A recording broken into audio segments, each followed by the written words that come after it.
Hey everybody, it's Chris and Nick here at Battlesite for a second installation of Fridays at Battlesite. It's another Friday. We are talking through topics that are near and dear to our heart and hopefully resonate with some of you out there.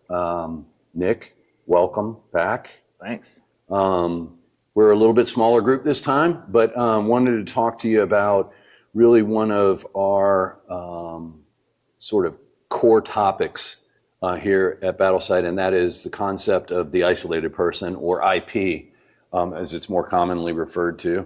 And wanted to just talk through over our 8+ years in the business. This is a problem set that we've run into again and again. We've developed some specific competencies in the area, some products that hope to solve some of the problems in the area of isolated persons. And we just wanted to do a short version of a discussion around isolated persons, why it's important, who it's important to, what's being done in the space, and our objective viewpoint of how we think improvements could be made in the area. So that's what today's all about. Nick, IP is something that goes back a long, long way for us, doesn't it? Honestly, from the beginning, right? I think a lot of people associate IPs with that downed pilot or that downed air crew, but realistically, like when you're dismounted in a combat zone, you are isolated from that main element, from resupply, from vehicles, from whatever the situation is. So I think it is much broader, and I think that's kind of what we're going to talk about. Yep. And Nick, an old Army guy, for those that are catching us for the first time, so a lot of experience, dismounted patrols, things like that, where once you get away from that vehicle, you are kind of on your own, just you and the guys with you.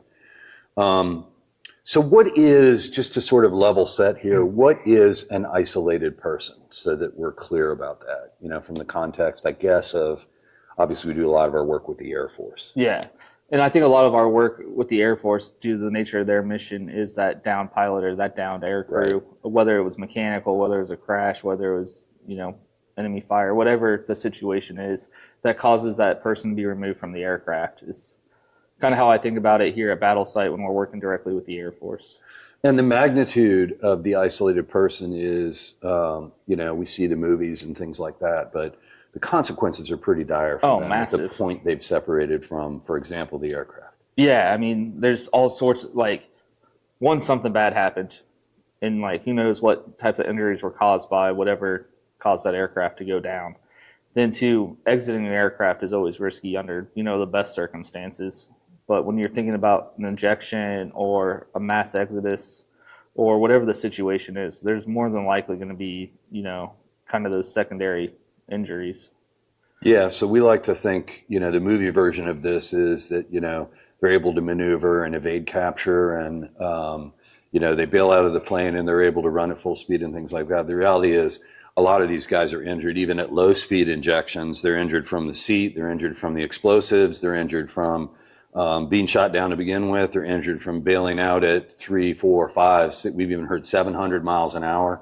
So they do not hit the ground fully functional. No. And they are now sort of in enemy territory on their own by themselves with a very, very limited toolkit. Absolutely. And I think, the one thing that we talk about here all the time, about never failing on the product side, is this is literally their worst day they're going to hopefully have in the military. Right. And they're being asked to do a lot. I mean, the time frames for how long they need to be able to self-sustain keep increasing. Oh, yeah, without a doubt. Because the battlefield is becoming more and more complicated. And the one thing that's not increasing at all is the volume inside of these ejection kits or inside of these survival kits. Great point. Excellent point. They literally have what's on them, and they have a very small, 14 inches by 14 inches, something like that. Something like that. Survival kit that punches out with them, so their seat comes out, and then below them are an inflated life raft and their ejection seat survival kit. And it's a very, very small, kind of able to be worn on the back rucksack. We call it the most expensive real estate in the Air Force. Without a doubt. And I think, we talk about this all the time, right? And I love working with the SERE guys who we work with mostly on developing these things, because everything's got to be multi-purpose. A widget can't go into that seat kit that does one thing. It needs to do 3 or 4. And I think it can be simple things, and it can be value added things, as simple as like with arms, right? First ones we sent out, they're like, hey, if you added a Ziploc bag here or a zipper type thing, it can now carry water. So I can have my signal out there and still capture water. So it's little things like that that I feel like our customers are always pushing us, because that is the most valuable real estate. Yeah, so Nick just mentioned SERE, and that stands for the Air Force's group of professionals that are responsible for survival, evasion, resistance, and escape. And that is kind of a big area, but in short, they basically own a lot of the IP problem, is a fair way to say it. Yeah, from training for these men and women, these air crews that are going into those hostile environments, to refreshers, to all the survival training. Should you get captured, how do you resist? How do you handle all of that? And they're also in the talk advising commanders on how's the best way to locate so we can go rescue those people as well. And those are, the SERE community in the Air Force in particular has become a very important customer group of ours. They are, for lack of a better way to describe it, I would describe them as they are the ones standing on the mountaintop screaming into the wind about, we need better processes, procedures, and tools for identifying isolated persons and recovering them. And that's another term, personnel recovery, because once you've found the IP, there's this whole separate task and effort around recovering them. Or rescuing, depending on yeah, rescue recovery. Yeah. But it's the SERE community in the Air Force that kind of wears the mantle of responsibility for that, and are kind of the folks who, maybe it's not fair, but have the most passion for creating a toolkit that helps the IP survive for however long it is they're required to survive, and be able to get them back on our side. Yeah, and I definitely feel like they're the ones, pushing that boulder uphill for new technology, and like you mentioned, the new procedures and new ways to really kind of shorten that rescue or recovery window. Yeah. So their sort of area of expertise includes not just the immediate bailout and the survival, but obviously how do you evade capture? How do you survive on the run with the limited toolkit that you have and your capabilities? How do you breadcrumb your way for rescue? Yeah, how do you alert search that you have been in the area and where you've gone? And those are all, that starts to trip into a lot of the the TTPs of what you do once you're on the ground, and the message of the day and sign of the day and things like that are all standard protocol for these fighter pilots, before they even take off. But very important for and for them to be responsible for that and understand what those mission priorities are, so that once they're looking for this guy, they kind of know how he's going to act and behave. And then the second piece of that is the RE in SERE, and that's resistance and escape. And that's unfortunately, things have gone in a bad direction. Even worse. And you've been detained. And how do you resist those efforts, by the enemy, and then ultimately put some effort into possibly escaping. Yeah. So that's all within that SERE community, to train the pilots to be the subject matter experts in the operations center, while those pilots are being searched for and advising command of, here's where I would go, here's what I would do, here's how we should look for them. So very, very important customer of ours, one that Nick and I've had an opportunity to go all around the world and test with. And just, I don't like shameless plug for these men and women. Honestly, some of the most smart, creative type people, put them like right up there with some PhD types in their space, and like their willingness to go out and test and experiment. And I can't say enough good about the mission these guys. And you've had exposure with special warfare and special operations, and these guys as a career field are right up there in terms of passion for the mission, intelligence. We love our customers. They ask the best questions. They think about things completely outside the box. They always have great ideas. So which is kind of what we challenge the team here to do. Exactly. Yeah, I think we draw a lot of inspiration from our SERE customers and working with them. So all those kind of like ethos and values, I feel like 100%. Very. And so they drive for us, and we don't talk a lot about our products in these episodes, but they do drive a lot of our creative thinking and the problems that we're trying to solve. And we try to incorporate sort of their viewpoint on things. Nick mentioned earlier that, they don't look for something that can solve one problem. It has to be able to solve 3, 4, 5, 6 different problems. Again, going back to that ejection seat kit, you can't take out something that is sort of does one thing, put that in, and then take out something that, potentially does 2 or 3 things. It's just not an equal value proposition. So if it's going to go in the kit, that means something has to come out. And if it's going to go in and something's going to come out, it better do 4 or 5 things. And so they're always challenging us as an organization to, make it a Swiss Army knife. Yeah, absolutely. So, we've talked a little bit about sort of what the problem is with IP. We've talked about the group within the Department of War largely now that owns it. I would pause for a minute for the Army guys out there, because there is a SERE community in the Army, but it functions a little different. Yeah, same with the Navy too. It's it's a designated career field in the Air Force, where it's an MOS, where they spend their whole much time they spend in the military solely dedicated on training and trying to equip these air crew or high risk type people to go into these environments and how to survive and evade and resist and escape. Like, that is what they wake up every morning of their career doing.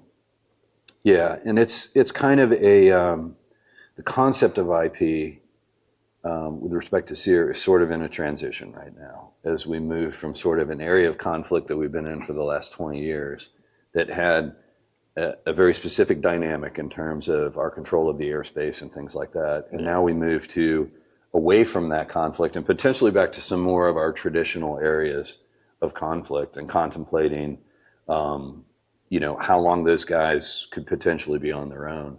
And so the SERE community is trying to lead that thought right now, be the thought leader in that space.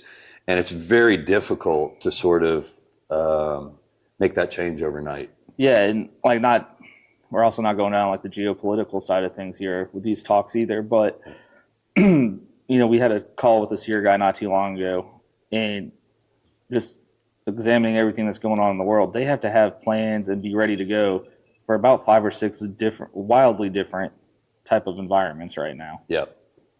And I think a lot of our Department of War posture right now is sort of preparing for the fight.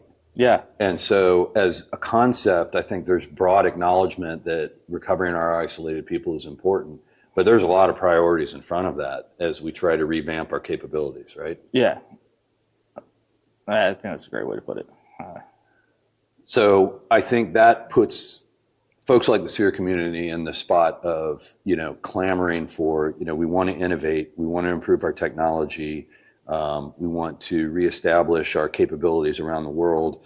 IP needs to be part of that. And honestly, like, the way you just phrased that really sounds like a program office. Like, let's start viewing the IP as a weapon system. So that's a great segue, because here in my hands, I'm holding, Nick and I have a long history with this, and this is from 2019. Yep. So in 2019, on occasion, we kind of get a wild idea and decide we're just going to write a white paper and see where it goes. And so in 2019, kind of in the middle of this solution set for isolated persons, we decided to draft a white paper. And basically the premise of it is that isolated persons deserve to be their own weapon system. Yeah, and so IP as a weapon system is how we refer to it. And so let's talk a little bit about what that means. Yeah. Like, what does it mean to be a weapon system? One, it's, you're properly budgeted for and properly resourced, and, have access to the larger, like, Department of War type resources to make sure you're outfitted correctly, make sure you're trained correctly, make sure that you're being resourced properly. Because when you start thinking, peer and near peer and contested environments, even, in places around the world right now that where you have air superiority, things still have a tendency to fall out of the sky, unfortunately. Mm-hmm. And how do you just make sure that, those pilots and aircrew are properly taken care of and outfitted? And how do we make sure that that support element that's going to go in and, rescue these men and women are also properly resourced? And what other ways can you use that isolated person as well? I think that's a kind of unique twist that. So a different example of a weapon system would be what? F-35. Okay, so the F-35 program. So you have the manufacturing. Has a program executive office, a PEO. contemplating if you moved in this direction, this would similarly have a program executive office, a PEO for isolated persons. And given the same I level was of in attention. charge, but it turns out nobody's actually tapped me on the shoulder for that. But yeah, absolutely. I think the same type of resources you get at any other PEO for whether it's, a pistol or whether it's a fighter or whether it's whatever, the IP should be looked at that way too. There's this interesting dynamic because we now have, we have these men and women flying these billion-dollar airframes, right? And receiving years and years of training to be able to use all of the, advanced just capabilities and technology. Yeah. So you think of all the training hours that go into it. Now we have a mishap, for whatever reason, and there's a bailout, and that person is now in contested territory, contested environment. And they represent not only a soldier who we have an obligation to bring back, but also a highly, highly, highly trained individual that there's a very compelling, economic reason to bring that person and get them back as soon as possible and back in another airframe. There was a SERE guy. This was, I want to say it was like 2018. Don't quote me on that date. But we had a C-130 and F-18 had a mid-air collision. And that pilot of the F-18 punched out. It was right. C-130 is big. Doesn't really fly very far on its own. Like, it went down. They were able to rescue everybody from the 130 side of things. But that 18 flew for a couple hundred miles before it touched down. Guy bailed out, parachuted down. But they ran just the economics of how much money the Department of Defense at the time invested into that pilot. And it was astronomical. Between when you factor in the aircraft, all the training, all the flight hours, all the sim hours, everything that cost us to build that pilot for that specific mission, several hundred millions of dollars. And unfortunately, that guy, passed like 90 minutes before the rescue forces got there. But it would have been way nicer to be able to, one, collect the data, what happened, all that after action stuff that they're trying to piece together with black boxes and everything. But also just, having that historical knowledge captured by, getting there 90 minutes early would have, you can actually tie an economic price tag to this, I guess. 100%. It's kind of it's really, the more advanced the aircraft get, the systems, the capabilities, and the training required to operate them, the more pilots become an exhaustible resource. Yeah. You can't afford to lose a whole lot of them because backfilling them takes so long in terms of training time and things like that. So there's a very compelling reason why this IP mission is becoming more and more important. I want to also touch on, you introduced the situation that you and I've been aware of for a while. In fact, it's part of what creates a passion within the SERE community to have better solutions for these things, and that's that collision that occurred between the C-130 and the fighter jet. And I think that there's another revelation there too that folks might not be aware of, and that is that it's not easy to find these guys.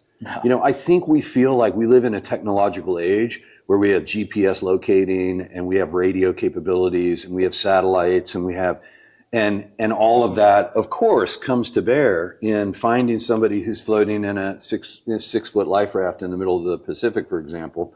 You would think that is a relatively easy proposition in this day and age, but it's not. We lose guys all the time and can't find them. And honestly, like our first field test that we did out in Okinawa, right, we're really good at making stuff glow. Mm-hmm. Cool. It's a super dark night. We'll make water glow. It'll be super easy to find this 30-foot boat that we were using, not the 6-foot, one-man life raft. And I think like in that moment, like, I remember like where everybody was sitting on the plane and everything. Like, so I was on the boat. You were on the boat. You were in a C-130 with the ramp down and back. Yep. And using night vision goggles at about 300 to 500 feet. Correct. Trying to rendezvous with us in a designated grid. We had several miles. We were boxed in coordinates in terms of where we were, and we had to radio you guys in. Yeah. And it's, until you're actually up there, I don't think people like fully understand how hard that mission is to solve. Absolutely. It's a very big ocean. The methods they use, or what do you use to describe how they're looking for guys? It's like literally looking through a straw. Looking through a straw at a very, very tiny piece of ocean or piece of land, and really kind of beyond even a needle in a haystack. Yeah. I mean, we had a 30-foot boat we were looking for and struggled. And, Yeah. you take a quarter of that size into a 6-foot lifeboat or life raft. So there's a lot of equipment. Some of it is approaching 80 years old. Some of it dates from World War II in terms of their toolkit that they have available to them once they're in this isolated situation. And it is exceedingly difficult, particularly if you add on the layers of a contested environment, contested airspace, nighttime. Space now. Yes, space, contested space. So there's a lot of complicating factors that impact our ability to, quickly get to these guys when something bad happens. And I think so you start to grasp the magnitude of the problem, how underserved the problem is in terms of a modern toolkit, and the need for a lot of work to be done in that space. And that was, we didn't start out to be, a multispectral signaling and communication focused company. The first flagship product was a wax crayon that writes an IR that really doesn't solve that mission at all. But that's honestly how it came to be, back to like these SERE professionals being MacGyvers. We were at a combat trade show demonstrating CRATAC, writing an infrared, and the guy's like, hey, I'm going to be in Dayton in 2 weeks. Can you make this float on water? He came in, short answer is I don't know, but we got all the chemicals. We literally filled up a turkey pan, went into the dark room, and made it float on water fast. And in that day, we were skeptics as well. We were kind of like, well, what do you mean you have trouble finding guys? And they gave us that example of the 130 and the fighter was F-18, Marine Corps 18. That went down, and literally, they found that pilot, and he had expired, like you said, a half hour, an hour before search actually found him. Now it took double-digit hours to track him down because he was in a column of water that was moving with current, right? So that's complicated. And as you mentioned, he also drifted after the accident in a direction before the plane actually hit the plane surface. went one way. He parachuted and wind took him another way. He lands on the water. It takes him a third different direction. Yeah. And so that was kind of the problem statement we were presented with when they were asking those questions. And I think that's when it started becoming apparent to us. This is a multifactorial problem that they have to solve for when they lose a guy. Yeah. And trying to get him back. And the fact that they didn't get there in time drove our customer crazy. Absolutely. Right? Just drove them crazy, that for the same reason in this day and age. We got emails from 3 or 4 o'clock in the morning from that guy. With all the sophisticated capabilities we have, we don't have it trained on solving the problem, and so we're failing. Yeah. So I guess, like, from your perspective, Chris, what's the path forward for IP as a weapon system? Well, that we can control. Let's keep it at that. Yeah, I think that is a complex question. I mean, we know that just from sharing the white paper around, it gets received differently in different communities, right? There's the group that says right on, these guys are on it, and there's the group that sort of, don't tell us about our weapon systems. I can see both sides of that. Yeah, I think, well, and in fairness, Nick and I have spent some time at the SERE school. Yep. In Spokane, we've briefed them out there where they're actually training the next generation of Air Force SERE folks. I think there is a growing awareness that and we're trying to create broader awareness to the problem. But being the pragmatic side of me, being a pragmatist, I think the reality is that, like, until it becomes a more pronounced problem, I think it's probably going to get the level of attention it gets today. Yeah. And we're just going to have to push it from behind, push the rope. And this is something we've talked about a lot here recently, just with world events going on, is how fast and how agile the Department of War is in the time of conflict. Yeah.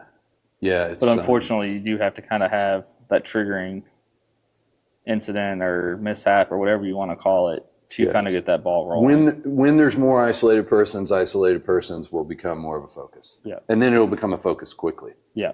And that's the good news, is that once we do focus on a problem, at the Department of War level, we throw everything at it. Yeah. Until it's addressed. So And that's just part of the world we live in. Yeah, and I guess like if I ever became isolated, I would want to be on this side of the fence because there's so much talent, so much resources, and so much technology on that side that I think this can get significantly better in a very quick, fairly inexpensive way. Yeah. I mean, the good news is if you are a pilot, you have a very motivated group that is trying to solve problems you hope you never have. Yeah, absolutely. And if you ask the pilots, they don't like to think about this stuff because they're the best in the world, and I understand that mentality you have to fly an F-35 or an F-22.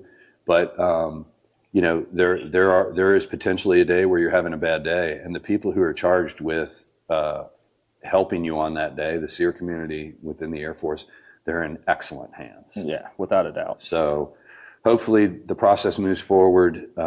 We continue to throw attention on the concept of the isolated person and personal recovery and continue to make headway. So we're certainly not going to give up. We're pretty passionate about it now ourselves. You've said this a lot of times when you give tours here, it is so easy to get out of bed, and not to get too much into your personal life, but you spend over an hour every morning commuting here and have for the last 10 years. So Yep. Love every minute of it, though. Love the people we serve, love the warfighter mission, and the day-to-day effort to make things, as we say, safer, simpler, more lethal for the warfighter. So that's about all the time we have today, but we'll do some more of these. And that is our sort of takedown of the concept of isolated persons, why it's important to us, why it should be more broadly understood, both within the Department of War community and outside as well. So cheers, man. Cheers. Good talking with you. And until next time, thanks for joining us. This is Fridays at Battle Site.